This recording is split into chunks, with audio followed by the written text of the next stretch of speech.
फल और सब्जी और अनाज उगाने वाला किसान केवल उपज के फल सब्जी और अनाज को ही महत्व देता आया है, लेकिन अब बदलते दौर में नई तकनीक खेती के बाय प्रोडक्ट को भी किसान की आय का जरिया बना रही है। गन्ने का किसान गुड़ शक्कर की परंपरागत आय के साथ ही गन्ने के बाय प्रोडक्ट एथेनॉल जैसी ईंधन से भी अपनी आय बढ़ा सकता है और यहां तक कि कचरे को बेचकर भी रुपये बना सकता है। देखिए इस खास रिपोर्ट में। जब फूड प्रोसेसिंग की बात आती है तो सबसे अहम बात है कि किसान जो है वो इस बात को समझ पाए कि वो जो उगा रहा है उसका बाय प्रोडक्ट क्या है, उससे आगे बनने वाला क्या है। क्योंकि किसान खेत में गेहूं उगाता है तो क्या केवल गेहूं आटे की तरह और मैदे की तरह इस्तेमाल होता है? नहीं, इससे भी आगे बढ़कर चाहे गेहूं हो, चावल हो या फिर उदाहरण के लिए हम ले लें गन्ना हो, तो गन्ने से केवल गुड़ और शक्कर नहीं बनता है। आप यहाँ देखेंगे तो शक्कर के साथ एथेनॉल जो ईंधन के रूप में उपयोग होगा, शक्कर कारखाना से एक जो उत्पाद है, एक जो गन्ना है उससे अनेक उत्पाद होते हैं।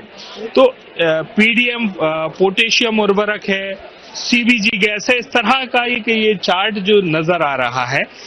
दरअसल प्रयास यही है कि खेती में गेहूं, चावल या गन्ना ये उगाने के साथ साथ इससे जुड़े हुए अन्य जो विषय है वो निकलकर सामने आए और उनसे जो रोजगार के अवसर पैदा हों, उससे किसान का कल्याण हो। हमारे साथ यहाँ स्टॉल पर जो प्रबंधक हैं वो मौजूद हैं।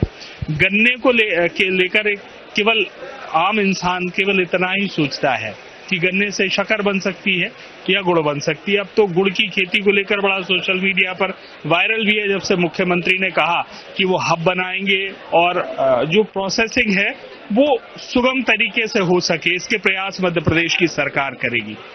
आप क्योंकि इससे जुड़े हुए हैं, गन्ना केवल गुड़ और शक्कर बनाने के काम आता है क्या? गन्ने का जो किसान है, गन्ना उगाने वाला जो किसान है, वो और किस किस तरह के लाभ इससे ले सकता है? गन्ना किसान सिर्फ गन्ना किसान नहीं है, गन्ना किसान ऊर्जादाता किसान है। नितिन गडकरी जी का एक स्लोगन है, गन्ना किसान, किसान अन्नदाता किसान है, ईंधनदाता किसान है, ऊर्जादाता किसान है।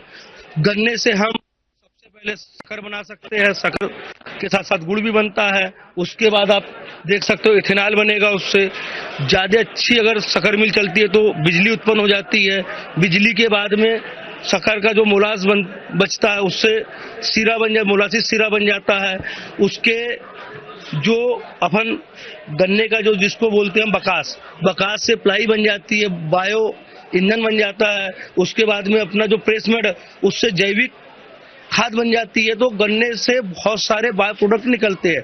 किसान को इसकी जानकारी नहीं है और हम लोग किसानों को गन्ने की जानकारी, गन्ने से बनने वाले प्रोडक्टों की जानकारी, और एक चीज पे अगर किसान डिपेंड रहता है सिंगल शक्कर या गुड़ पे, तो उसको उतने अच्छे रेट नहीं मिलते हैं। तो अभी केंद्र सरकार, राज्य सरकार इथेनॉल पे काम कर रही है।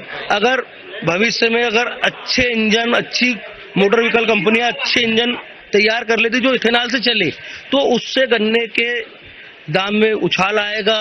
किसान जो सोयाबीन, गेहूं से परेशान है, ऊपर प्राकृतिक आपदाओं से परेशान है, तो गन्ना ऐसी चीज है कि कुछ न कुछ देके जाएगा। गन्ने का किसान समृद्ध किसान कहलाता है सर, और गन्ने से ही समृद्धि के द्वार खुलते हैं, क्योंकि उससे एक नहीं अनेक वस्तुएं निर्मित होती है। इसलिए मैं सभी किसानों से जिनके पास पानी है उनसे आग्रह करता हूं कि आप गन्ना लगाइए। अगर अपने पास 20 एकड़ जमीन है तो 20 एकड़ में से 5 एकड़ में गन्ना लगाइए। गन्ने के रेट अभी सरकार ने अच्छे खोले हैं। अभी वर्तमान में बैतूल जिले में 380 रुपए है, आपके नरसिंहपुर जिले में 390 रुपए है। तो कहीं ना कहीं गन्ने से किसान को अच्छा उत्पादन मिल रहा है, अच्छा लाभ मिल रहा है, पैसा मिल रहा है। तो गन्ने से गन्ने का जो किसान है वो समृद्ध किसान है, ऊर्जा का केंद्र गन्ना है। इन्होंने टेक्निकल भाषा का इस्तेमाल किया। मैं अगर एक लाइन में इसको कहूं कि गन्ना उगाने वाला जो किसान है वो जिन चीजों को कचरा समझकर फेंक देता है वो भी अपने आप में एक प्रोडक्ट है। क्योंकि हम इससे पहले 1 नवंबर को एग्जीबिशन लगी थी, वहां हम ये देख रहे थे मध्य प्रदेश स्थापना दिवस पर कि जो छिलका है गन्ने का, उससे बनाई हुई प्लेट, उससे बनाए हुए कार्ड, उससे बनाई हुई प्लाई भी उस प्रदर्शनी में शामिल थी। तो जिसे कचरा समझ रहे हैं वो भी अपने आप में एक प्रोडक्ट है। और यही बात धरातल तक किसानों तक पहुंचाने की आवश्यकता है और शायद यही शुरुआत आज मध्य प्रदेश में हुई है। कैमरामैन आदर्श चौधरी के साथ हिंद किशोर शर्मा। तो जब फूड प्रोसेसिंग की बात आती है